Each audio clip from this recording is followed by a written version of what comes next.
रुको, ये कहाँ लेके आ गए तुम मुझे? ये रेस्टोरेंट हम जैसे गरीबों के लिए नहीं है, वहां सिर्फ अमीर लोग ही आते हैं। बाबा, एक बार मेरे कपड़ों को तो देखो, रोड पे कटोरा पकड़कर भीख मांगने वाली भिखारन लग रही हूँ मैं। क्या बोल रही है? अभी सुनो मेरी बात, एक बार उस रेस्टोरेंट में खाना खा रहे अमीरों को देखो, उनमें और हम में जमीन आसमान का फर्क है। हाँ, तुम बहुत सुंदर लग रही हो, ट्रस्ट मी। चलो। अभी ये जो रेस्टोरेंट है ना, इस शहर का सबसे महंगा रेस्टोरेंट है। हमारी औकात ना उस रेस्टोरेंट में पानी पीने की भी नहीं है। अनन्या, तुम चिंता मत करो, मैंने आज के दिन के लिए कब से सेविंग्स करके रखी हुई है। जो बर्थडे है यार, कम ऑन, चलो। अच्छा जी, तुमने कैसे सोच लिया? ये जो तुमने दिन रात ऑर्डर्स डिलीवर करके पैसे जोड़े हैं, मैं तुम्हें एक झटके में उड़ाने दूंगी। अनन्या प्लीज, सब कुछ मुझ पे छोड़ दो, मैं देख लूंगा। मैं टेबल लेने जा रहा हूँ, तुम आगे पीछे कम। अनन्या अभिनव को रोकने के लिए उसके पीछे पीछे भागी और जल्दी जल्दी में एक अमीर आदमी से टकरा गई और उस अमीर आदमी के महंगे सूट पर वाइन गिर गई। सॉरी, मुझे माफ कर दीजिए, मुझे नहीं पता था। अंधी हो क्या? इस गवार को यहाँ आने किसने दिया? तुम जानती हो इस सूट की कीमत क्या है? 20 लाख का सूट है ये। मुझे माफ कर दीजिए सब, मुझे नहीं पता था। मैं अभी चल जा। तुम्हें क्या लगा मैं तुम्हें यहाँ से आसानी से जाने दूंगा? इस सूट की कीमत चुकाओ, वरना क्या? वरना क्या? अरे वाह, एक और सड़क छाप गवार। लगता है इस रेस्टोरेंट के स्टैंडर्ड्स वाकई में बहुत गिर चुके हैं। अभी क्या? अभी मेरी पत्नी से माफी मांग। मैं माफी मांगू? तुम जानते भी हो मैं हूँ कौन? माफी मांगते और चलते हैं ना यहाँ से। He's the owner of Sikani Industries. Let's go, please. तुझे समझ में नहीं आ रहा? मैं कह रहा हूँ माफी मांग मेरी पत्नी से, अभी क्या अभी? वरना कहीं ऐसा ना हो तू इस दिन के लिए पूरी जिंदगी पछताए। अभिनव की बात सुनकर वो अमीर आदमी गुस्से से तिलमिला उठा। पूरा रेस्टोरेंट उसे देख रहा था। मैं इस शहर का सबसे बड़ा हीरा व्यापारी हूँ। अमीर से अमीर लोग, मंत्री, संतरी, सब मेरे पॉकेट में रहते हैं।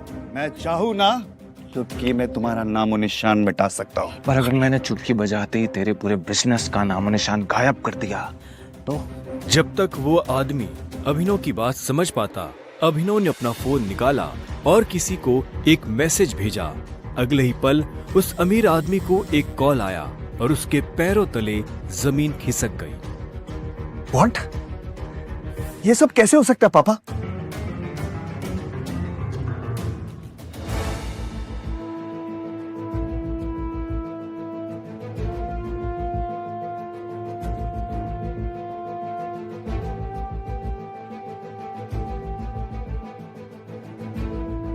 तुमने ये सब कैसे किया? आखिर तुम हो कौन? ज्यादा दूर भागे नहीं होंगे, उस तरफ देखो तुम लोग। संजय के हाथ में गोली लगी थी। वो और अभिनव रात के अंधेरे में एक पतली सी गली में छुपे हुए थे। अच्छा बेटा, जल्दी बाहर आ जाओ। अभिनव, मेरी बात सुन बेटा, यहाँ से भाग जाओ वरना ये लोग तुझे भी मार डालेंगे।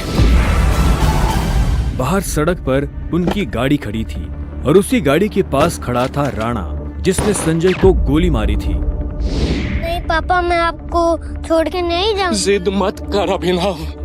बेटा देख, मैं तो अपनी जिंदगी जी चुका हूँ, अब जो भी करना है तुम्हें करना है, सब कुछ तुम्हें संभालना है। संजय ने कहा और अपनी उंगली में से एक सोने की अंगूठी निकालकर अभिनव को थमा दी।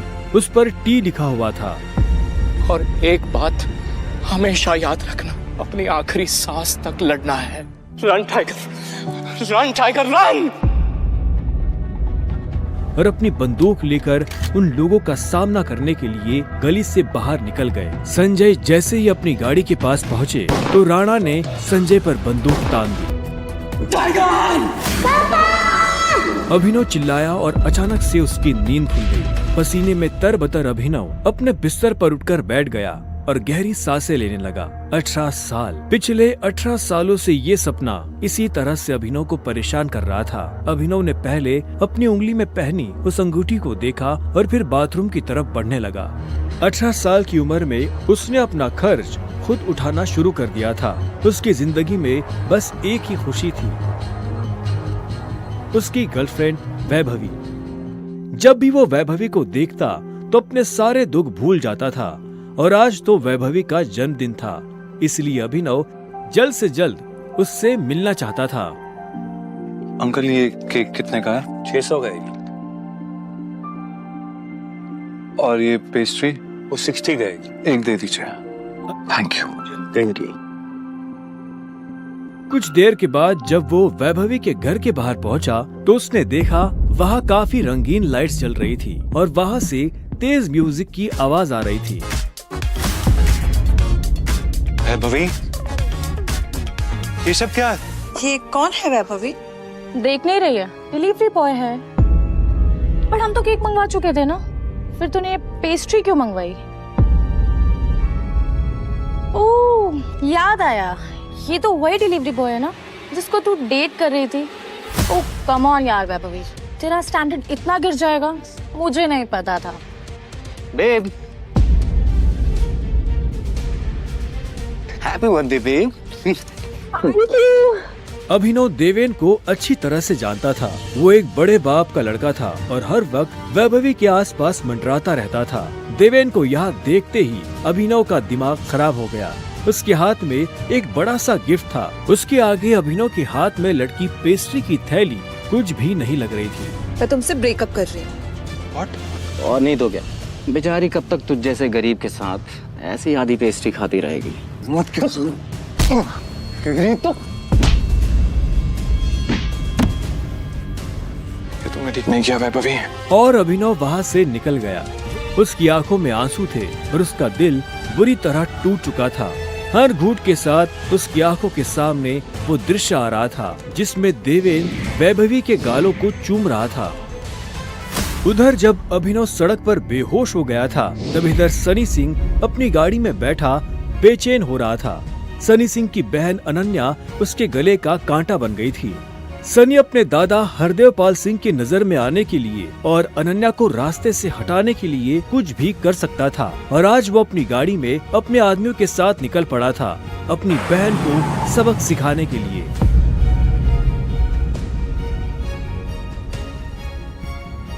सनी के आदमी अभिनव को उठाकर सीधा रूम नंबर 409 में घुस गए। इसके कपड़े उतारो और बेड पे लिटाओ उसका। कपड़े उतारो इसके। उन्होंने अभिनव को बहुत आहिस्ते से उस बिस्तर पर लेटा दिया। वहाँ पहले से सनी की बहन अनन्या सोई हुई थी। सुबह जब अभिनव ने करवट बदली तो उसका हाथ एक नरम हाथ से टकरा गया। अभिनव की नींद टूटी और उसने देखा कि वो एक अनजान लड़की के बगल में लेटा हुआ था।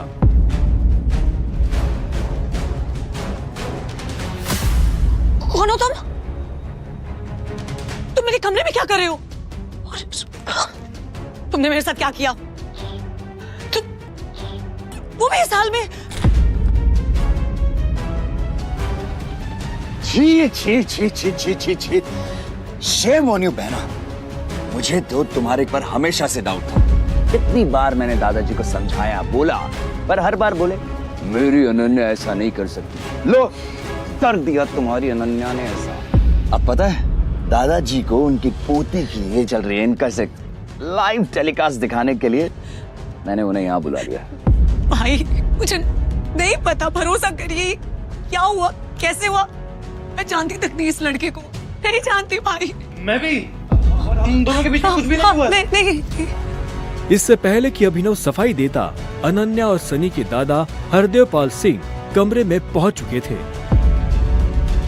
उनके पहनावे से समझ आ रहा था कि वो बहुत अमीर आदमी थे।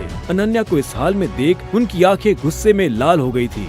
मुझे तुमसे ये उम्मीद नहीं थी। दादाजी, आप जैसा सोच रहे वैसा बिल्कुल नहीं है। अनन्या, तुम्हें अच्छे से नियम पता थे, फिर भी तुमने सारे नियम तोड़ दिए। नहीं दादाजी, नहीं। और तू? जब अभिनव की नजर हरदेव से मिली तो उसे लगा कि वो अपनी आंखों के सामने मौत देख रहा है। तूने मेरी पोती के साथ आज से हमारे परिवार के कानून के हिसाब से तू सिंह परिवार का दामाद है। क्या? हम दोनों के बीच में लेकिन कुछ हुआ ही नहीं है। चाची, कुछ नहीं हुआ है।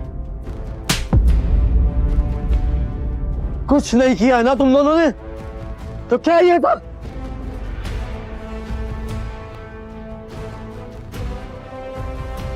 इससे पहले कि अभिनव कुछ समझे, हरदेव के आदमियों ने उसे मारना शुरू कर दिया था। अभिनव हरदेव की उम्र का लिहाज कर रहा था, इसलिए उसने अपने आप को रोक लिया था। अनन्या, इसे हॉस्पिटल भेज देना ताकि शाम को अकरम की पार्टी में आने के लिए ठीक ठाक से तैयार हो जाए। और याद रखना, मुझे शाम को अकरम की पार्टी में ये तुम्हारे साथ जरूर नजर आना चाहिए।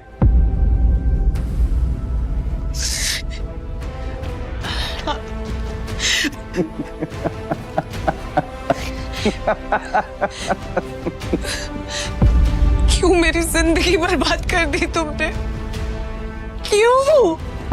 अभिनव के पास इस सवाल का कोई जवाब नहीं था। वहां जाकर अभिनव शाम को होने वाली पार्टी के लिए तैयार होने लगा। उसे हरदेव और उसके आदमियों का डर नहीं था। वो जानता था कि अनन्या पहले से काफी मुश्किल में थी और वो अपनी वजह से उसकी मुश्किलें और नहीं बढ़ाना चाहता था। अभिनव के पास ले देकर सिर्फ एक ब्लेजर था, वो भी उसके पापा का। वो जगह जगह से फटा और उधड़ा हुआ था, लेकिन जब अभिनव ने उसे पहना तो उसकी खूबसूरती ने ब्लेजर की सारी कमियां ढक दी। अभिनव का अंदाजा सही था। अनन्या का घर काफी बड़ा था। वो एक अमीर परिवार की लड़की थी। जितना अभिनव महीने का कमाता था, उतने की अनन्या ने सैंडल्स पहनी हुई थी। अनन्या की आंखों में दिख रहा था कि वो अभिनव से कितनी नफरत करती थी। अभिनव भी पार्टी में इतने बड़े लोगों के बीच जाने से घबरा रहा था। उसी घबराहट में उसने कब अपने पापा की अंगूठी को उंगली में गोल गोल घुमाना शुरू कर दिया, उसे पता ही नहीं चला।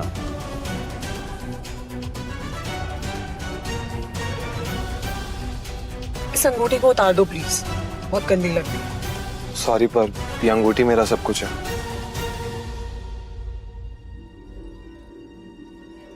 अकरम का घर किले जैसा था, जिसके चारों तरफ बाउंसर्स बंदूकें लिए खड़े थे। जैसे ही अनन्या और अभिनव अंदर आए तो इतने में उसकी नजर देवेन से टकरा गई। कौन है? तू यहाँ क्या कर रहा है साले? It's my husband. अनन्या, पागल हो गई हो तुम? इस सड़क छाप में ऐसा क्या देख लिया?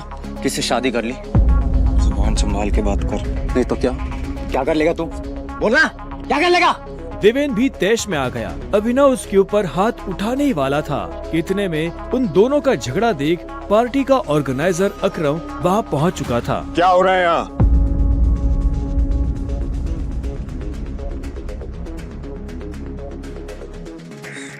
अकरम सर, देखिए ना इस आदमी को, ये क्रिमिनल है, जबरदस्ती अपनी पार्टी में घुसा है।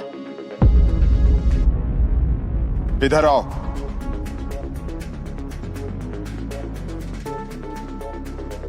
कौन हो तुम और यहाँ कैसे आए? एक्चुअली ये मेरे पति है। अकरम को अनन्या की बात पर विश्वास नहीं हुआ। तुम इस पार्टी में इनवाइटेड नहीं हो। इससे पहले कि मैं पुलिस को बुलाऊं, चले जाओ यहाँ से। Thank you Akram sir. Ananya, तुम भी इससे दूर रहो, साला गरीब कहीं का। रुको। अकरम भागते हुए अभिनव के पास गया और उसकी अंगूठी को देखने लगा। मुझे तुमसे कुछ जरूरी बात करनी है, अकेले में। अच्छा, चलो। अकरम ने कहा और अभिनव का हाथ पकड़कर उसे अपने साथ अंदर ले जाने लगा। अनन्या, देवेन, सनी और पार्टी में मौजूद बाकी लोग ये देख हैरान हो गए थे। कुछ देर बाद जब वो अकरम के कमरे में पहुंच गए तो अकरम ने दरवाजा बंद किया और अभिनव के पास आकर बोला, मैं तुम्हारी ये अंगूठी देखना चाहता हूँ। क्यों? डरो मत, मैं इसे मांगने वाला नहीं हूँ। बस मुझे इसमें कुछ देखना है, प्लीज।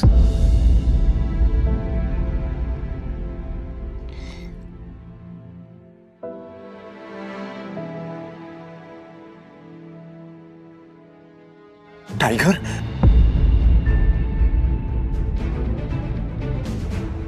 टाइगर। अभिनव ने अकरम के मुंह से ये शब्द सुना तो वो हैरान हो गया। उसे अचानक से अपने पिता के वो आखिरी शब्द याद आ गए जो उन्होंने अभिनव से विदा लेते हुए कह दिए थे। Run tiger, run tiger run. लेकिन अभिनव हैरान था। उससे समझ नहीं आ रहा था कि अकरम ये सब कैसे जानता था।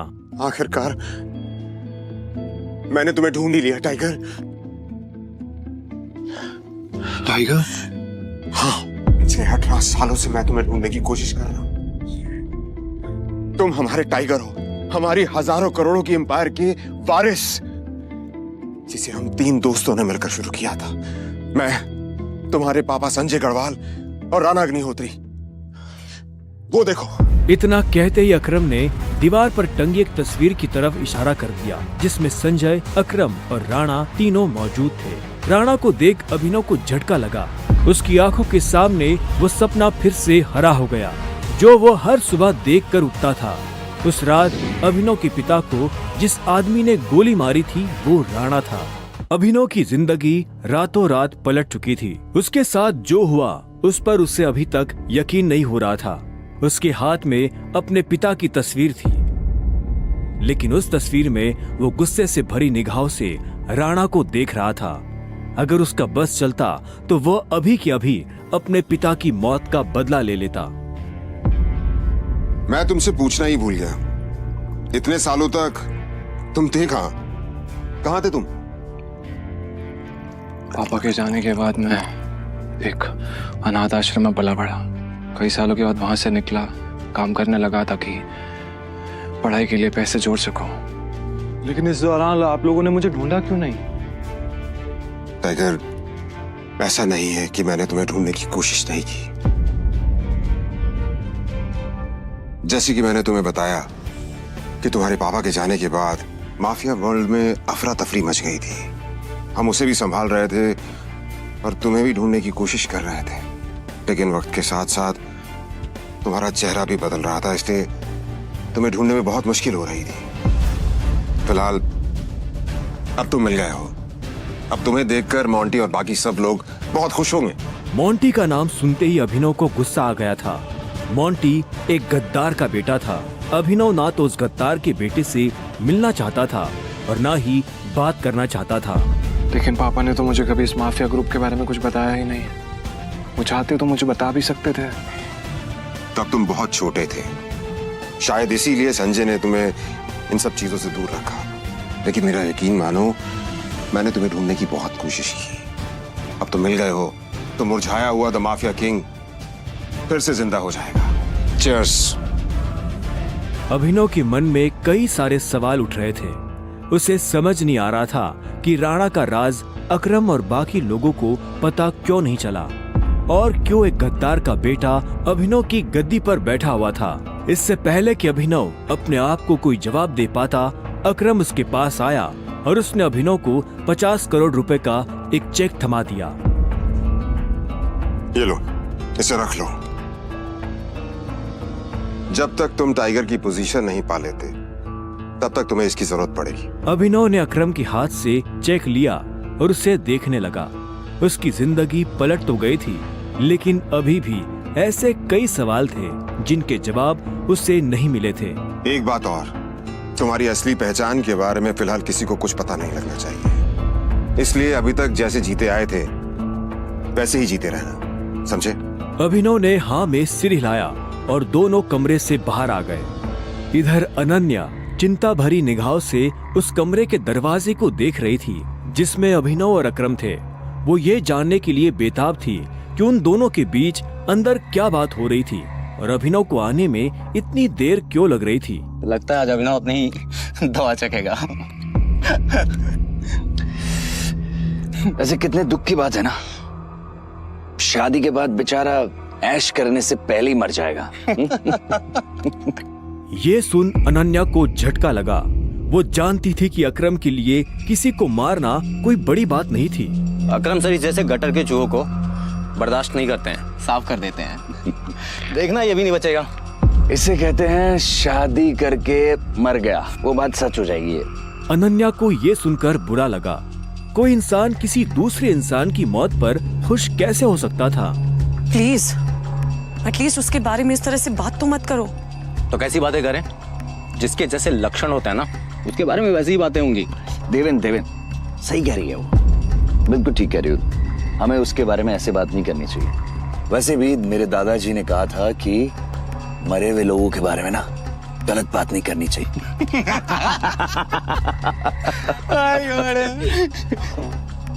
इससे पहले कि अनन्या कुछ कहती, अकरम अभिनव को लेकर बाहर आ रहा था। अभिनव के बदन पर एक छोटी सी खरोच भी नजर नहीं आ रही थी। जब देवेन और सनी ने ये देखा तो उनका मुंह हैरानी के मारे खुला का खुला रह गया। इसे देख कर तो लग ही नहीं रहा है कि अकरम सर ने इसे हाथ भी लगाया है। वैसे जितनी देर तक ये दोनों कमरे के अंदर थे, अब तक तो इसकी नाक टूटी हुई होनी चाहिए थी, पर ये तो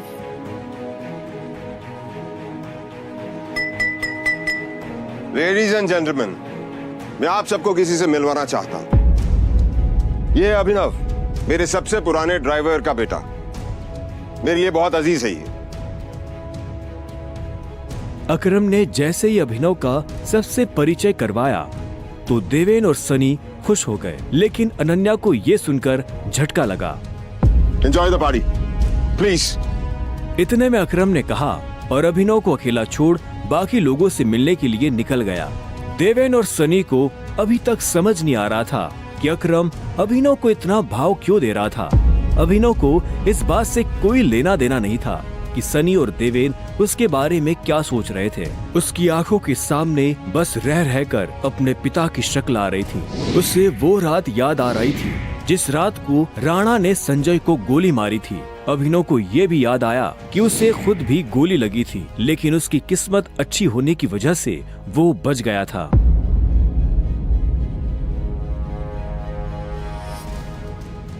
मुझे नहीं लगा था कि तुम अपने पैरों पर बाहर भी आ पाओगे।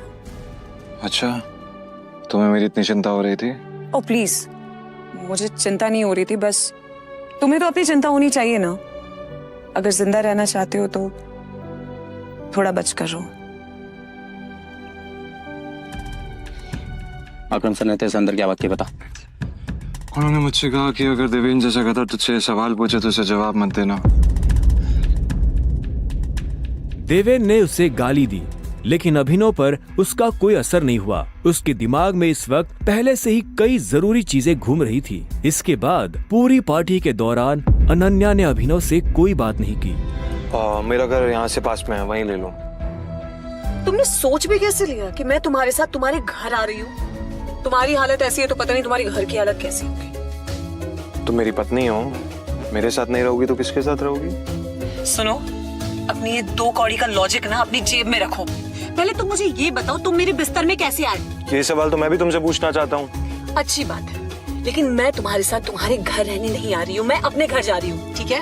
और अगर इन फ्यूचर मजबूरी भी रहे ना, तो मैं तुम्हारे साथ तुम्हारे घर में नहीं रहूंगी, तुम मेरे घर रहने आओगे, एक नौकर की तरह, समझे? अभिनव ने पहले उसे देखा और फिर अपनी उंगली में पहनी हुई उस अंगूठी को देखने लगा। अगर आज वो अंगूठी नहीं होती तो पता नहीं उसका क्या होता।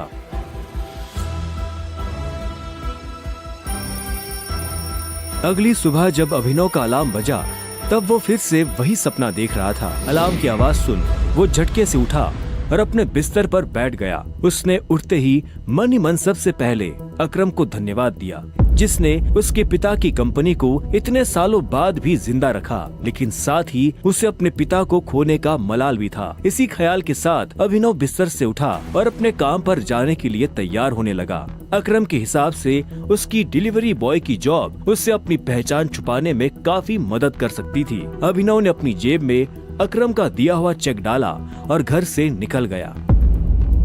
1 घंटे बाद जब वो अपनी बाइक से ऑफिस आया और कॉरिडोर में चलने लगा तो उसे पीछे से आवाज आई, ए डिलीवरी बॉय। यह आवाज उसके साथ काम करने वाले हरीश की थी। उसे ऑफिस में अपना काम करने की नहीं, अभिनव को चिढ़ाने की तनख्वाह मिलती थी। क्या हुआ, कुछ काम है? मुझे देर हो रही है। अबे तुझे किसी मीटिंग में जाना है? बॉस तुझे बुला रहा है। और भाई कल तू कहाँ चला गया था बिना बताए? अपने बाप की बारात में गया था क्या? ये सुन अभिनव की नसें गुस्से में फटने को आई थी। वो चाहता तो अभी हरीश के सारे दांत एक मुक्के में अलग कर सकता था, लेकिन उसने अपने आप को शांत किया और उसकी बात का जवाब दिए बिना अपने बॉस के कैबिन की तरफ बढ़ने लगा। Good morning sir. ऐसा क्या है गुड इस मॉर्निंग में? अभिनव के पास इस सवाल का कोई जवाब नहीं था। ऐसे में उसके बॉस ने आगे कहा, कल तुम बिना बताए चले कैसे गए? अभिनव के पास इस बात का भी कोई जवाब नहीं था। वो चाहता तो अपने बॉस को कोई बहाना बनाकर टाल सकता था, लेकिन अभिनव झूठ नहीं बोलना चाहता था। कल कितनी सारी डिलीवरी थी, तुम्हारी वजह से हमारा कितना नुकसान हुआ तुम्हें पता है? पर सर मुझे महीने में कैजुअल लीव तो मिलती है, तो शट अप! काम तो तुमसे होता नहीं है, बस बहस करने चले आते हो। ये कंपनी तुम्हारे बाप की है। ये सुनते ही अभिनव का पारा गर्म हो गया था। उसने गुस्से में अपनी मुट्ठी भींच ली और घूरते हुए अपने बॉस को देखने लगा। घूर क्या रहा है? अपना सामान बांध और निकल यहाँ से। You are fired! अभिनव को ये सुनकर झटका नहीं लगा। असल में वो जानता था कि उसके साथ ऐसा कुछ बहुत जल्दी हो सकता था। उसका बॉस और देवेन एक दूसरे को बहुत अच्छी तरह से जानते थे। कल पार्टी में अभिनव ने देवेन को जिस तरह से जवाब दिया, उन्होंने मुझसे कहा कि अगर देवेन जैसा कहता तुझसे सवाल पूछे तो उसे जवाब मत देना।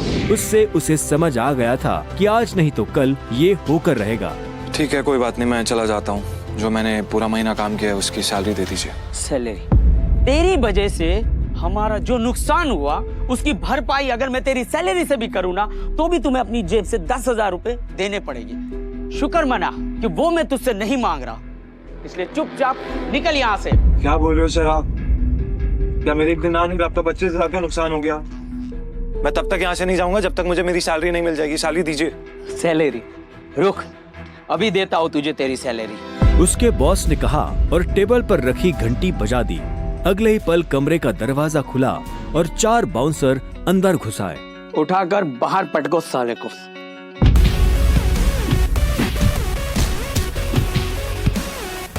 बॉस के मुंह से ये सुनते ही वो चारों अभिनव पर धावा बोलने के लिए टूट पड़े, लेकिन इससे पहले उनमें से कोई अभिनव पर हमला कर पाता, अभिनव ने उन्हें पटकनी दे दी थी। उसने किसी का हाथ तोड़ा तो किसी का पाँव, किसी के पेट में मुक्का मारा तो किसी के पेट पर लात। देखते ही देखते बॉस के सारे आदमी ढेर हो गए थे। बॉस ये देख भौचक्का रह गया था। अभिनव अब सीधा बॉस के पास आया और उसकी गर्दन पकड़कर बोला, सैलरी। बॉस ने घबराहट में अपने ड्रॉर से कैश निकाला और कांपते हाथों से अभिनव को थमा दिया। अभिनव ने कैश देखा और बॉस की गर्दन छोड़ वहाँ से बाहर निकलने लगा। इससे पहले कि वो बाहर आता, उसने बॉस की आंखों में देखा और बोला, और एक बात याद रखना, अगर आज के बाद किसी के बाप पे गया ना तो गर्दन तेरी होगी, पंजा मेरा। ये सुन बॉस के होश उड़ गए थे। उसे पता था कि अभिनव एक गुस्सैल आदमी है, लेकिन उसने कभी उसका गुस्सा देखा नहीं था। इधर अभिनव भी जब ऑफिस से बाहर आया तो उसे एक अनजान नंबर से फोन आया। अभिनव ने फोन उठाया। हेलो, कौन? टाइगर, अकरम। हाँ कहिए। मुझे तुम्हें किसी से मिलवाना है, वो भी हमारे माफिया वर्ल्ड का एक बहुत बड़ा नाम है, और साथ ही साथ तुम्हारे पापा और मेरा जिगरी यार भी, बलराज। मैं चाहता हूं कि बलराज को पता चल जाए कि हमारा टाइगर वापस लौट आया है, इसलिए शाम को साथ में डिनर करेंगे होटल सफायर में। एड्रेस तुम्हें भेज रहा हूं, ठीक है? सी या, बाय। अकरम के मुंह से बलराज का नाम सुनते ही अभिनव के बदन में झुरझुरी सी दौड़ गई थी। उसने बलराज का नाम पहले भी सुना था। इस शहर में बलराज का नाम बच्चा बच्चा जानता था और हर बड़ा आदमी उसके नाम से थर थर कांपता था। ऐसे में अभिनव को भी उससे मिलने में घबराहट हो रही थी। जिस बलराज से वो घबरा रहा था, असल में वो उसी का बॉस होने वाला था। क्या आपको सच में लगता है मुझे बलराज जी से मिलना चाहिए? वो अभी तक बलराज के नाम से कांप रहा था। अकरम भी उसकी घबराहट समझ गया था। बलराज जी, सिर्फ बलराज कहो। तुम टाइगर हो यार, और जंगल में सारे जानवर टाइगर के नाम के आगे जी लगाते हैं, लेकिन टाइगर कभी किसी जानवर के नाम के आगे जी नहीं लगाता। चलो शाम को मिलते हैं, बाय। अकरम के मुंह से ये बात सुनते ही अभिनव का कॉन्फिडेंस बढ़ गया था। वो अब उस टाइगर जैसा महसूस कर रहा था जो जू से निकलकर जंगल में आ गया हो। अभिनव अपने पुराने ऑफिस से निकलने के बाद अपने घर आ गया था। वो इतने आराम से अपने बिस्तर पर आखिरी बार कब लेटा था उसे याद ही नहीं था। वो बड़ी एक्साइटमेंट के साथ कमरे के दरवाजे की तरफ देख रहा था। Pizza delivery. सर ऑर्डर सिर्फ 500 का था, आपने मुझे 1000 क्यों दिए? तुम डिलीवरी वाले बहुत मेहनत करते हो दोस्त, ये 500 रुपए तुम्हारी टिप। Thank you sir. इधर अभिनव उस पिज्जा बॉक्स को ध्यान से देख रहा था। उसे याद नहीं आ रहा था कि उसने आखिरी बार पिज्जा कब खाया था। वैभवी और अपने लिए घर लेने के चक्कर में उसने अपनी कितनी इच्छाओं को मारा था, इसका एहसास उसे आज हो रहा था। लेकिन अब वो रुकने वाला नहीं था। शाम को अभिनव होटल सैफायर जाने के लिए तैयार होने लगा था। उसने ग्रे कलर की शर्ट और ब्लैक कलर की पैंट पहनी थी। अभिनव के पास पहनने के लिए इससे अच्छा और कुछ नहीं था। जैसे उसने होटल को बाहर से देखा तो देखता ही रह गया। उसने आज तक इतने बड़े होटल को इतने पास से नहीं देखा था। रुको, अंदर का जा रहा है? अंदर ही जा रहा हूँ, क्या दिक्कत है? अंदर जाना है तुझे? तुझे क्या लगता है कि मैं तुझे अंदर जाने दूंगा? क्यों नहीं जा सकता मैं अंदर? अभिनव समझ गया था कि चीफ सिक्योरिटी ऑफिसर उसके कपड़े देखकर उसे जज कर रहा था। सुन, मैं तेरे जैसे लोगों को बहुत अच्छे से जानता हूँ। फालतू का तमाशा मत कर, निकल यहाँ से। कैसे जानता है तू मुझे? रिश्तेदार है मेरा। जब मैं अंदर जाने के लिए आया हूँ तो वापस क्यों जाऊंगा? ये होटल क्या तेरे बाप की है? बोलना।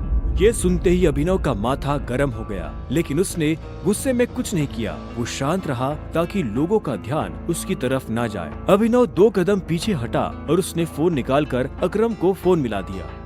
हाँ टाइगर, कहाँ पहुँचे? मैं ये होटल की एंट्री पे हूँ अकरम। हमारा टेबल नंबर क्या है? Table number? अरे मैं इस होटल का मालिक हूँ, मुझे टेबल बुक करने की जरूरत नहीं है। तुम अंदर जाओ, आराम से बैठो, बस मैं पहुँचने ही वाला हूँ। मैं अंदर नहीं जा पा रहा हूँ। यहाँ पे कोई ये सिक्योरिटी वाला खड़ा है, वो कह रहा है कि मेरे जैसे इंसानों को अंदर नहीं जाने देता है। वो नहीं, ये कथा। तुम एक काम करो, बस 10 मिनट में मैं पहुँचने वाला हूँ, तुम वेट करो, ठीक है? और ये इस ऑफिसर की वजह से मैं तुमसे माफी मांगता हूँ। ठीक, नहीं कोई बात नहीं। क्यों, बहुत हीरो बन रहा था ना? मैंने कहा था मैं तुझे अंदर जाने नहीं दूंगा। अगर प्रधानमंत्री को भी कॉल करेगा ना तब भी नहीं, समझा? चल निकल यहाँ से। अरे वो देखो, तुम्हारा निठल्ला एक्स। आजा मजे लेते इसके।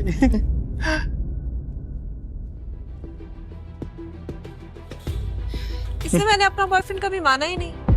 वैसे भी मैं अपनी से छोटे लोगों से बात नहीं करती, मुंह नहीं लगती उन्हें बॉयफ्रेंड क्या बनाऊं। तुम छोटे आदमी के मुंह नहीं लगती होगी, लेकिन ये छोटा आदमी तुम्हें एक सलाह देना चाहता है। इंसान की पहचान उसकी जुबान से होती है। जुबान संभाल के बात करो, वरना किसी दिन यही जुबान तुम्हारी जान ले लेगी। वाह, क्या बात कही है। ताली बजाओ। Very nice. तो फिर तुमसे तुम्हारे पैर क्यों नहीं संभाले गए? यहाँ कैसे चले आए? पिए हुए हो क्या? अकरम ने बुलाया मुझे यहाँ पे। अच्छा, अरे हाँ याद आया, अकरम सर ने उस दिन कहा था तू उनके किसी ड्राइवर का बेटा है, तो यहाँ अपने बाप की जगह ड्राइवर की नौकरी मांगने आया क्या? सही है, लेकिन वो रखेंगे ही नहीं। तेरे जैसे गरीब को वो ड्राइवर भी नहीं रखेंगे। आए हो मतलब तुम्हें बुलाया नहीं गया? वो उठा के चले आए। भिखारी कहेंगे। आया नहीं हूँ, बुलाया मुझे, अकरम ने बुलाया है। मुझे पता ही था ये कोई पागल है। तभी वहाँ एक काले रंग की चमचमाती हुई महंगी सी गाड़ी आकर खड़ी हो गई। सभी पलटकर गाड़ी को देख रहे थे। अकरम गाड़ी से बाहर निकला और उसके साथ एक और आदमी था। वो देखने में लंबा चौड़ा और मजबूत था। वो और कोई नहीं बल्कि बलराज था। वो एक बहुत ही फेमस कपड़ों की कंपनी का मालिक था और साथ ही द माफिया किंग का एक मजबूत पिलर। उसे देख अभिनव की आंखें खुली की खुली रह गई।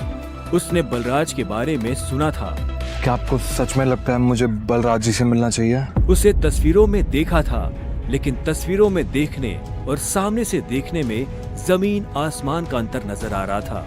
उसके मन में यह सवाल उठ रहा था कि आखिर बलराज उससे क्यों मिलना चाहता था। क्या चल रहा है यहाँ? सॉरी सर, लेकिन इस आदमी ने मुझे और कस्टमरों को काफी परेशान किया हुआ है। मैं स्टोर को अंदर जाने से रोक रहा हूँ तो ये यहाँ पे तमाशा कर रहा है। क्या तुम्हारी हिम्मत कैसे हुई इसे चोर कहने की? तुम होते कौन हो इसे अंदर जाने से रोकने वाले? ये होटल तुम्हारे बाप ने खोल रखा है क्या? ये मेरा मेहमान है और तू आज के बाद इस होटल के आसपास भी दिखाई दिया ना तो तेरी टांगे तोड़वा दूंगा। Get lost. Sorry sir.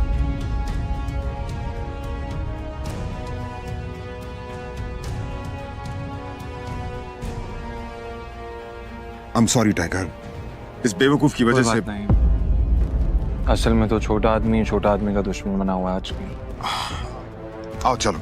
अकरम ने अभिनव को अपने साथ अंदर आने का इशारा किया। अभिनव अकरम के पीछे चला जा रहा था। उसे महसूस हो रहा था कि बलराज भी अपने भारी भरकम पैरों के साथ अभिनव के पीछे आ रहा था। कुछ देर के बाद वो होटल के एक आलीशान से कमरे के बाहर आ चुके थे। इससे पहले कि वो अंदर जाते, होटल का मैनेजर उनके पास आया और बोला, good evening sir, welcome sir, can I get something for all of you? एक काम करो, जो भी लीकर अवेलेबल है उसकी लिस्ट भिजवा दो। Sure sir, but sir if you don't mind, अपने होटल में जितनी भी लिकर्स अवेलेबल हैं मुझे सबके नाम याद है। We have tequila which is of 5 lakh rupees, vodka 8 lakh rupees, इसकी 10 lakh rupees and we have gin जो कि 12 लाख रुपए की। Sir what would you like to have? क्या है कि आज मेरे यहाँ बहुत खास मेहमान आए हैं, तो इसलिए जो सबसे महंगी है वो भिजवा दो और बाकी सब चीजें। Sure sir, I will get the best liquor for all of you. Good evening sir. Good evening sir. Akram, hotel तेरा, शराब तेरी, फिर भी तुम्हारा ये मैनेजर तुझे तेरी शराब की रेट क्यों बता रहा था, जबकि तू कोई भी चूज कर सकता है? वो इसलिए मेरे दोस्त, क्योंकि मैं दिन देखकर शराब मंगवाता हूँ और आज का दिन मेरे लिए, इनफैक्ट हम सबकी जिंदगी के लिए बहुत इंपॉर्टेंट दिन है, इसलिए मैंने हम तीनों के लिए महंगी शराब मंगवाई। So let's enjoy. अच्छा आओ। Okay, let's enjoy. अब तुम्हें यहाँ अपनी पहचान छुपाने की जरूरत नहीं है। ये रूम प्राइवेट भी है और सबसे सेफ भी। बैठो। वो एक आलीशान कमरा था। वो तीनों बैठ गए। तब अभिनव बलराज को बहुत ध्यान से देख रहा था। बलराज, आज मैंने तुम्हें यहाँ एक बहुत इंपॉर्टेंट इन्फॉर्मेशन देने के लिए बुलाया है। हमें संजय का बेटा टाइगर मिल गया है, लेकिन फिलहाल वो अंडरकवर है, इसलिए उससे तुम्हें मैं बाहर नहीं मिलवा सकता था। Sir your snacks and drink.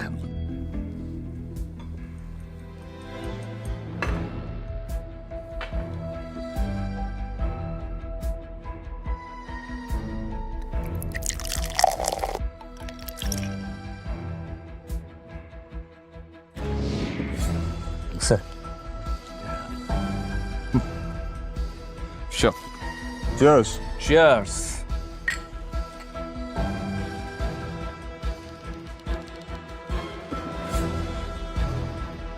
तो यही है टाइगर? हाँ, ये है हमारा टाइगर और मैं चाहता था ये हमारी टीम के बड़े और भारी मेंबर्स से मिलने, और मिलने के बाद जिस तरफ हम बढ़ रहे हैं उस तरफ बढ़ने में ये हमें लीड करे।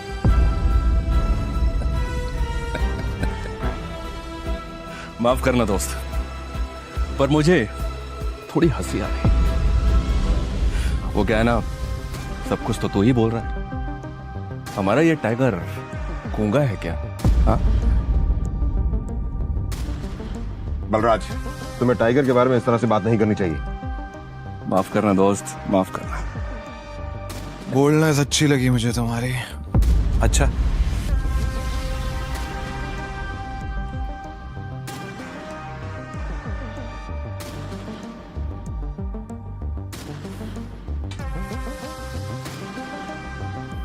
हो गए तुम बॉस, लेकिन ये मत भूलना तुम किसके सामने बैठे हो।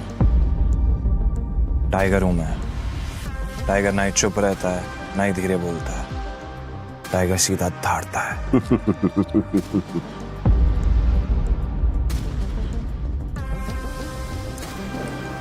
तो तुम टाइगर हो, ठीक है?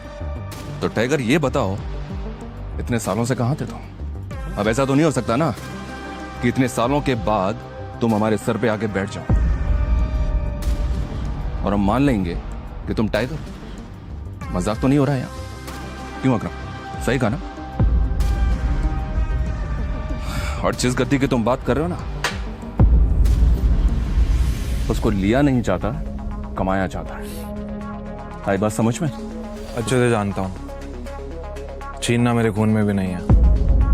मैं इतने सालों से कहाँ गायब था, क्या कर रहा था, ये सब समझाने का तो हमारे पास टाइम नहीं है शायद।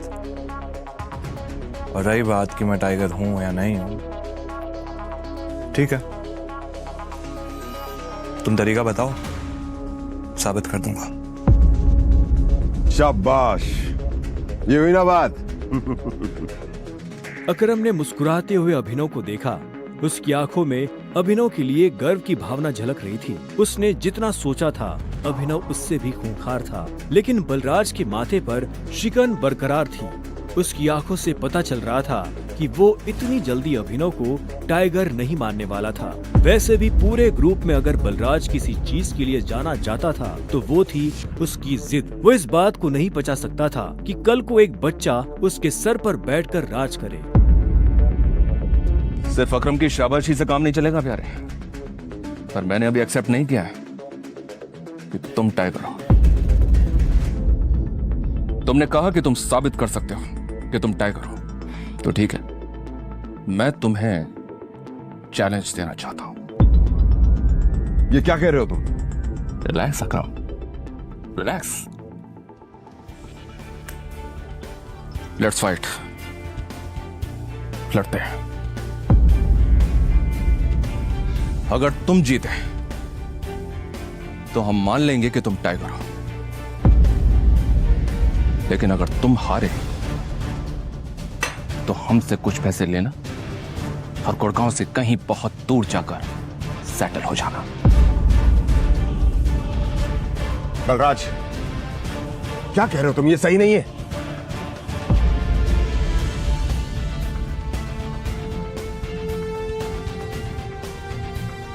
Let's fight. कब करनी है लड़ाई? नहीं टाइगर, होल्ड। देखो, तुम्हें किसी को भी कुछ भी साबित करने की जरूरत नहीं है। That's it. अगर मैं जो भी कर रहा हूँ अपनी मर्जी से कर रहा हूँ। आज जो बलराज मेरे मुंह पे बोल रहा है, मैं नहीं चाहता कल को कोई गहरा गहरा मेरी पीठ पीछे बोला है। अकरम ने अभिनव की आंखों में संजय जैसे तेवर देखे तो उसने एक गहरी सांस ली और सब ऊपर वाले के भरोसे छोड़ दिया।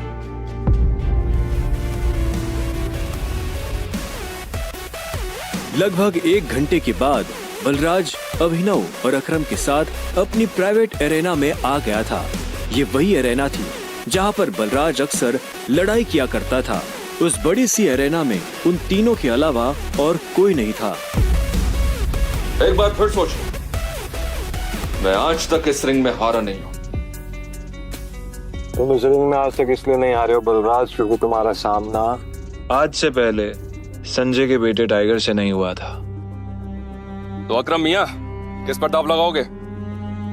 मुझ पर या इस पर? बेवकूफों जैसी बात मत करो। भला टाइगर के होते हुए किसी और पर दांव लगाया जा सकता है क्या? सोच लो, बहुत बुरी तरह पछताओ। दुनिया हंसेगी तुम पर। मुंह दिखाने लायक नहीं रहोगे। चलो फाइट शुरू करते हैं। अभिनव ने बलराज को ऊपर से नीचे तक देखा। वो देखने में भारी था और अभिनव उसके इसी भारीपन पर वार करने वाला था। दोनों के बीच लड़ाई शुरू हुई।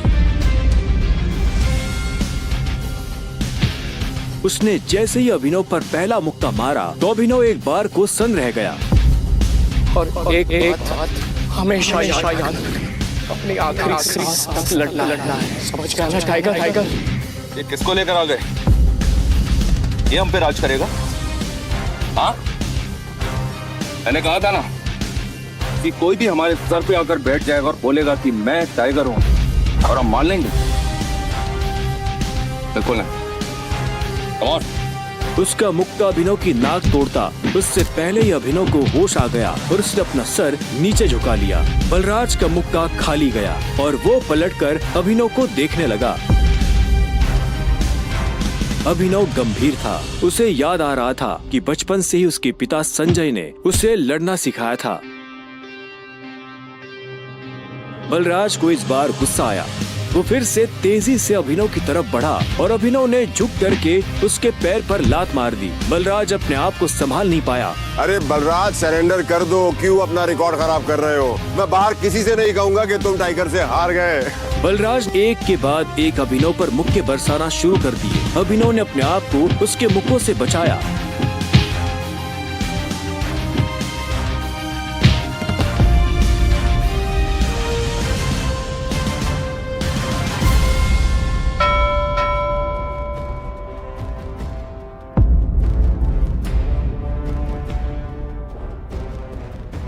अभिनव ने बलराज को छोड़ा और चुपचाप रिंग के कोने में जाकर खड़ा हो गया। बलराज ने मुश्किल से अपने भारी भरकम शरीर को उठाया और दर्द में कराहते हुए बोला, अकरम, मैं जानता तो बहुत खुश हो गया आज। बलराज की कमर में मोच आई थी और उसने हंसते हुए अभिनव से कहा, कहाँ से सीखा ये सब?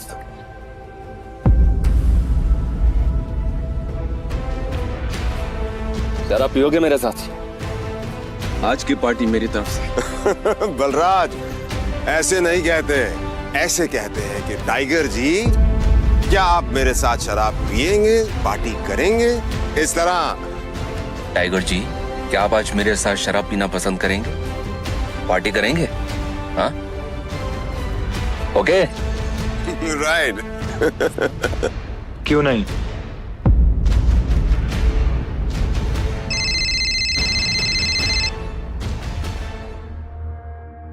हाँ नन्ना। देखो, मेरे मम्मी पापा आ गए हैं। जो कुछ भी हुआ है उन्हें सब पता चल चुका है। वो तुमसे मिलना चाहते हैं तो तुम जहाँ भी हो अभी कभी घर आओ। क्या अभी? हाँ, तो इतनी हैरान होने की जरूरत नहीं है। जो किया अब उसे भुगतो। वैसे अकरम, बलराज, अभी तुम लोगों के साथ नहीं चल पाऊंगा। मुझे घर पहुंचना है, मेरे ससुराल, मेरे सास ससुराल में। ससुराल? तुम्हारी शादी कब हुई?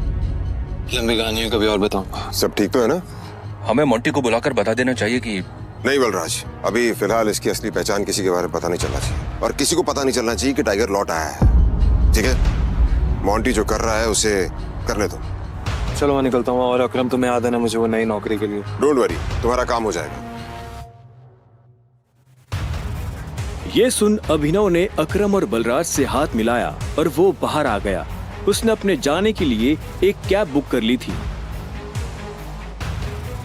टाइगर, ये लो, ये वही शराब है जो हमने होटल में पी थी। अपने सास ससुर को जाकर पिला देना, उनकी 7 पुश्तों में किसी ने नहीं पी होगी। इस सब के लिए थैंक यू अकरम। तुम्हें भी वापस आकर हमारी उम्मीदें जिंदा करने की।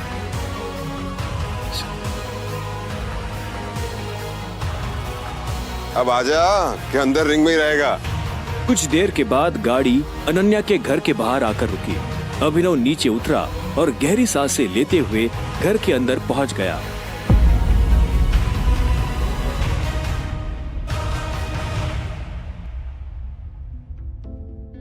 नमस्ते मम्मी जी, नमस्ते पापा जी।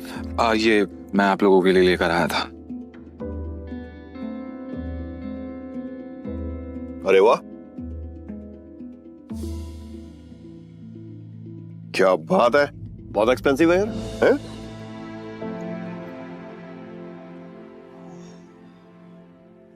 क्या खुशबू है, देख। क्या तुम भी? मुझे तो लगता है ये बॉटल्स कहीं से चोरी करके लाया होगा। तुम्हें लगता है इसके जैसा आदमी इतनी महंगी शराब अफोर्ड कर पाएगा? और तुम ये सब क्यों लाए हो यहाँ पे? हमारे बेटी के साथ जबरदस्ती करने के बाद हमें रिश्वत देना चाहते हो तुम? वो भी चोरी की हुई शराब? सॉरी, लेकिन ना ही मैंने किसी के साथ जबरदस्ती की और ना ही कोई चोरी की है। अच्छा, तो फिर मेरी बेटी के साथ तुम्हारा भूत आया हुआ था? तुम ये सब इसलिए कर रहे हो ना ताकि तुम मेरी बेटी की जायदाद हड़प कर सको? तुमने कहा तुम और कहा मेरी बेटी। अभिनव को ऐसा लगा जैसे उसके सीने में किसी ने छुरा घोंप दिया हो। कोई भी उसकी बात सुनने को राजी ही नहीं था। हाँ, ये बात ठीक है कि वो अनन्या के साथ उसने ये सब जानबूझकर नहीं किया था। उसे खुद नहीं पता था कि वो अनन्या के कमरे में कैसे पहुंच गया। अगर उसे पहले से ये सब पता होता तो वो कभी ऐसा नहीं करता। पर आखिर में अभिनव ने कोई सफाई नहीं दी। उसे पता था कि कोई फायदा नहीं होगा। गूंगे हो? मुंह में जुबान नहीं है तुम्हारे? शर्मिला, बैठ। अभिनव, बैठ जाओ। शर्मिला अभी भी गुस्से में उसे देख रही थी। अभिनव बैठा और राजीव ने आगे कहा, तो वहां जो कुछ भी हुआ है हमें उसके बारे में सब कुछ पता है और अनन्या को भी ये मालूम नहीं है कि उसके साथ कैसे हुआ है। लेकिन मुझे ऐसा लगता है कि वहां पे कोई बहुत बड़ी गड़बड़ हुई है। चलो, अब जो कुछ भी है, तुम्हारे और अनन्या का रिश्ता तो बदल नहीं सकते। वैसे भी जो कुछ हुआ उसका उसे मलाल नहीं था। अगर वो अनन्या से नहीं मिलता तो वो अकरम से कभी नहीं मिल पाता। साथ ही वो बाहर की दुनिया में अनन्या का नाम भी खराब नहीं होने देना चाहता था। ऐसे में वो भी नहीं चाहता था कि ये शादी टूटे। तो अभिनव, तुम क्या करते हो? मैं एक डिलीवरी बॉय का काम करता था और आज मुझे नौकरी से निकाल दिया गया। उसके ये शब्द किसी बॉम्ब की तरह उन दोनों पर गिरे। इससे पहले कि शर्मिला कुछ कहती, राजीव ने कहा, अभिनव, तुम्हें जल्द से जल्द नौकरी ढूंढनी पड़ेगी और वो भी अच्छी वाली। तभी तुम मेरी बेटी के साथ लीगली शादी कर सकते हो। चलो, अब तुम जा सकते हो। अभिनव उठा और बाहर निकलने लगा। इतने में शर्मिला के गुस्से में और एक उबाल आया और वो अभिनव के पीठ पीछे बोली, देखा कितना ढीठ है ये? ओवर कॉन्फिडेंस तो देखो इसका। जेब में 10 रुपए नहीं है और चल ऐसे रहा है जैसे जंगल का टाइगर हो। राजू, तुम्हें लगता है इस जैसे ली कोई नौकरी पे रखेगा? रखेगा नहीं, रखेंगे। मेरे लिए काम की कमी नहीं है। सुना तुमने? राजीव भी अभिनव की बात सुन हैरान हो गया। इतने में अभिनव शर्मिला के पास आया और बोला, अगर मुझे एक अच्छी नौकरी मिल गई तो क्या आप मुझे ये साबित करने का मौका देंगी कि मैं अनन्या से शादी करने के लायक हूँ? सी, व्हाट अ कॉन्फिडेंस है। अरे भाड़ में जाए ऐसा कॉन्फिडेंस। और तो नौकरी का मतलब ये नहीं है कि कल के तुम किसी पार्किंग लॉट में जाके बैठो और लोगों की गाड़ियों की रसीद पढ़ो। मेरा मतलब है नौकरी जैसी नौकरी, असली नौकरी, सही वाली नौकरी। और अगर कल तक तुम्हें ऐसी नौकरी मिल जाती है ना, तो तुमने जो कुछ भी अभी कहा उसके बारे में एक बार सोच सकती हो। शर्मिला से ये सुनते ही अभिनव के चेहरे पर बड़ी सी मुस्कान आ गई। शर्मिला को नहीं पता था कि अभिनव कौन है और उसके पीछे किसका हाथ है। उसने मुस्कुराते हुए हाँ में सिर हिलाया और घर के अंदर जाने लगा। रात बहुत हो चुकी थी और उसे पता था इस वक्त वो अपने घर नहीं जा सकता था। उसने सोचा था कि वो अनन्या के कमरे में जाकर सो जाएगा। वैसे भी अब दोनों पति पत्नी थे। ऐसे में अभिनव जैसे तैसे उस बड़े से घर में अनन्या के कमरे के बाहर पहुंच चुका था। क्या है? रात बहुत हो गई, मैं अपने घर नहीं जा सकता, मुझे सोने के लिए जगह चाहिए। तो क्या, तुमने मुझे अपने मम्मी पापा से मिलने के लिए बुलाया था ना, तो तुम ही जगह दो सोने की।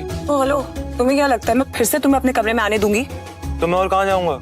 मुझे नहीं पता, जो करना करो, बट पैर हटाओ वरना मैं तोड़ दूंगी।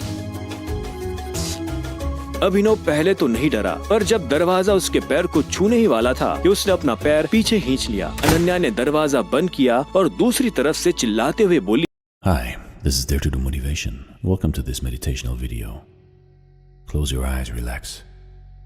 And together we will embark on a journey far away. But far away inside of you, so don't worry. Wherever you are right now, you will stay in this room, but actually, your soul, your being will leave on a journey together with me into your deepest dwelling. Into a place that you always knew existed, but perhaps you haven't had access to until now. But now is the time. Sit or lie or stand comfortably, as you may wish. Close your eyes and fall. 3, 2, 1. You're falling, black hole. You're falling down, down, down. Never ending. You just fall deeply inside of you, in a place where reality is defined by your inner subconsciousness forever. You're still falling. Deep, full-mindedness. The more you fall, the darker it gets. But still you are here, but you're falling inside of you. So deep to your deepest thoughts, your deepest memories, your deepest emotions. Realizing that you're one with the earth, with the universe. There's nothing to be afraid of. There is nothing to fear. There is only to embrace. There is only curiosity. So, who are you? What are you? Are you a soul? Are you a human? Are you a thought? Are you an emotion? Maybe you are energy in motion. You're deep inside yourself right now. Why did you come onto this earth?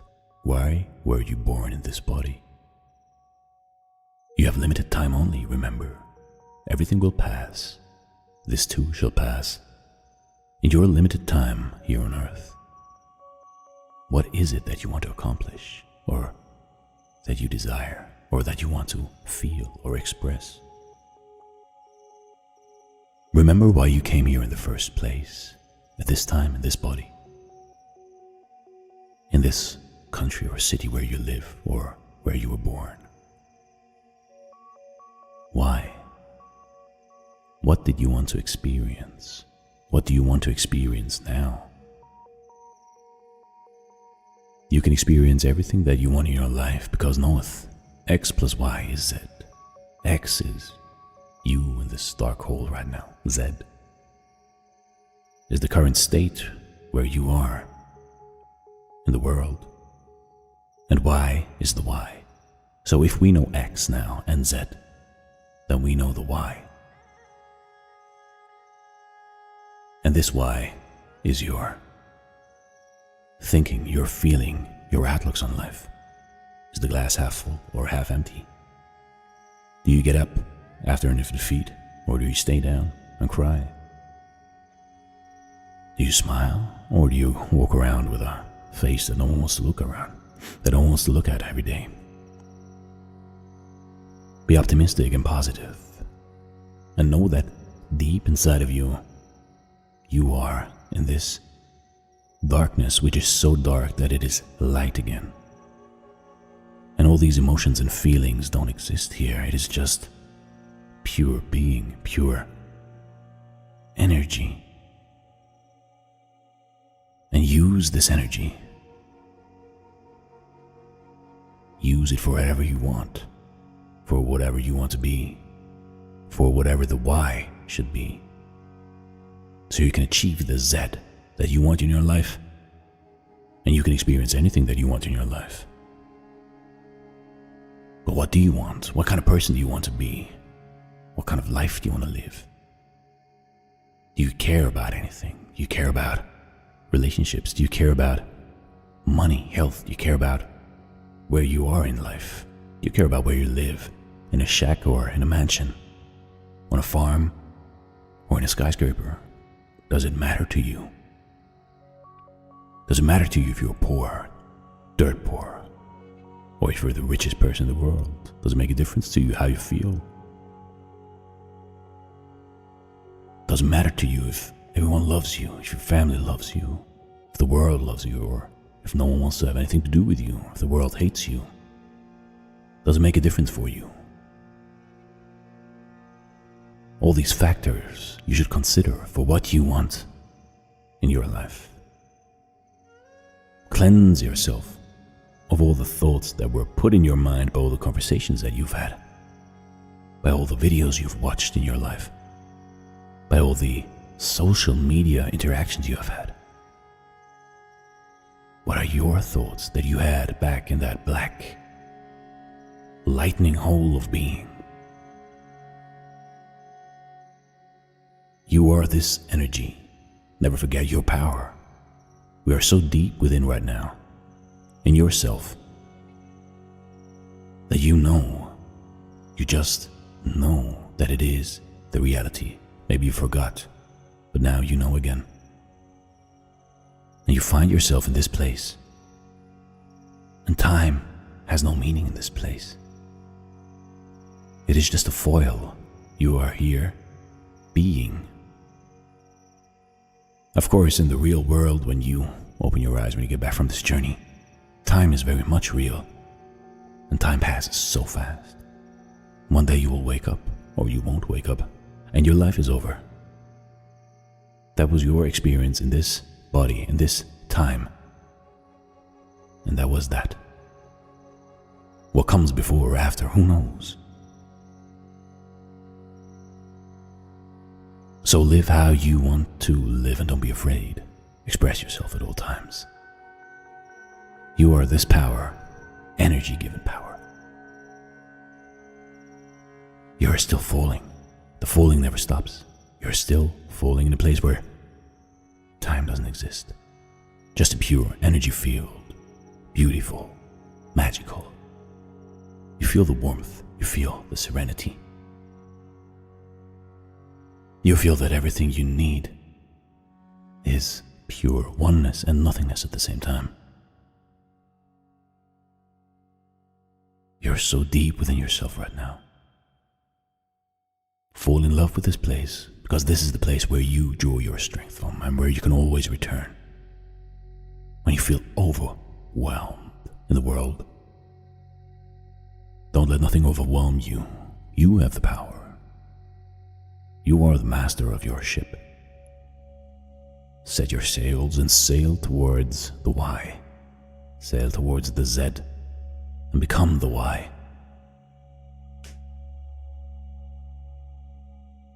Beautiful, nostalgic, amazement pure. Where are we right now? Is this space or your inner self? You are a beautiful being. You are the being. You are a field, electric, mesmerizing. All this is you. You is this. You are still falling down this black hole, so black that it is light, the brightest light you've ever seen, where nothingness can compare with this solidity and emptiness at the same time.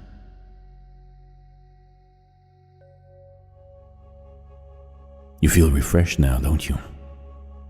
You feel blessed. You feel out of control, but you don't need control. You are. And realize when you wake up and when you open your eyes now that you can control, manipulate the metaphysical realm to create the life that you want to live in. Don't be afraid to wish. Don't be afraid to achieve your dreams and your wishes.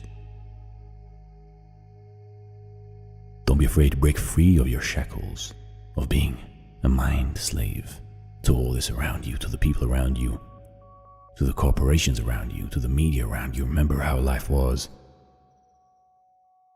just a couple of years ago, and then a couple of years ago, and then a couple of years ago.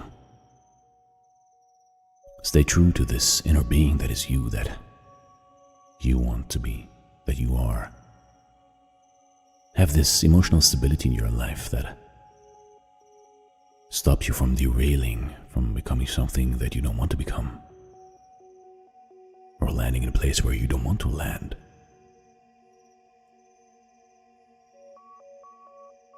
Conquer yourself, and you shall conquer the world. Be within you, and you can be without. So I want you to promise me, when you wake up, when you come back out of this tunnel, that you stop having fear, that you remember that there was a place where fear doesn't exist, where you came from. That is the most beautiful part of life.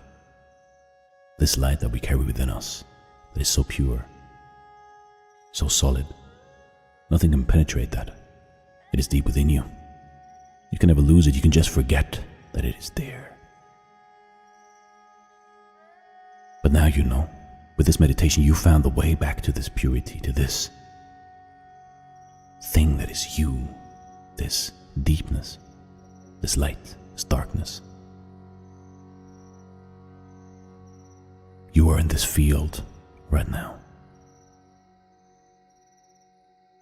So dream, believe, and do as you want. X plus Y is Z. The X is you. The Z is where you are, and the Y is how you got there. So how do you get to Z? If you are you, the Y What is the why?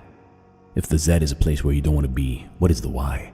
The why is fear, doubt. Not taking responsibility for your actions or for yourself. Thinking negatively. Staying on the floor when you should get back up on your feet and fight again. Crying when you should be laughing. Being in a bad mood when you should be in a good mood. If you reverse this and make the why the best that you can try, then the Z will be a totally different outcome. I promise you.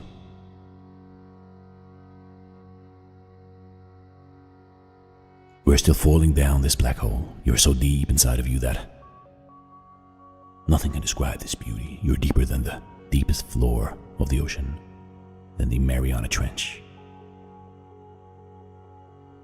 You're one with the universe. You're so deep inside yourself, you're deep outside of the universe at the same time, because inside is outside. Within, so without. So you are at the farthest possible point away in the universe where you could be right now at the same time. Billions and billions and trillions of light years away. That's where you are in space. But within you, you're deep inside of you. Duality of life, duality of the universe, duality of being. So you, my friend, can time travel. You, my friend, can jump through space. The proof is right now. The proof is in the pudding.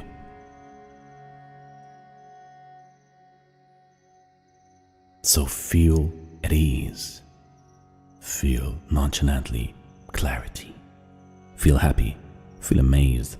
Feel lucky. Feel chosen. Feel. You are so beautiful right now, but never forget it when you wake up from this meditation that you are beauty, that you are beautiful. No need for explanation. You are just beauty. Perfect beauty in this universe, in this time, light, complex system of thoughts and emotions. So run and scream and shout of joy and feel powerful. That is you, the power. Look where you are, deep within, and so far outside in the universe. Who would have thought? Now you can imagine anything that you want. A beautiful soul, that is what you are. Match your beauty of the soul with your actions in life, with the thoughts you have once you get back out of this meditation. Match the beauty of your inner soul with your outer actions, and everything will be okay. You will be where you will want to be. In fact, you are now in the real world where you want to be. So want differently. Not just want, but want. Want to be, not want to be. You are where you are in life right now because maybe you want to be there. You want to be moaning and complaining and feeling sad. Maybe that is what you want, to express those feelings. But want to be in the expressing of feelings of joy, gratitude, and achievement, and you will move there in a heartbeat. Stop complaining. Start laughing. Enjoy living. Act as if you have achieved. Talk the way, walk the way, and the universe will match your emotions, your feelings, and throw you to the place, to the Z. That is the law of metaphysics. That is the way how the universe works. At the same time, as it is impossible to travel millions and billions of light years with a machine or with some technique, it will never be possible. At the same time, you cannot live in fear and denial and negativity and expect to be somewhere. You can push and push and push, but you won't be there where you want to be. It is not how the universe works. It is like if you would try to run over water and expect to end up at the other side of the ocean. It doesn't work that way. You can run and try as fast as you can, but you will never make it. You will always drown. But if you learn how to swim, then you can make it. Swim with the current. Let yourself carry. Let the current carry yourself. Get carried by the current. And you will be there in a heartbeat. It will be so easy. So please take this with you when you wake up of this meditation. Don't push. Doesn't work that way. Let yourself fall like you just fell into yourself. And life will fall to you. Never forget the duality, my friend. Powerful duality. So I want you to come back now, slowly.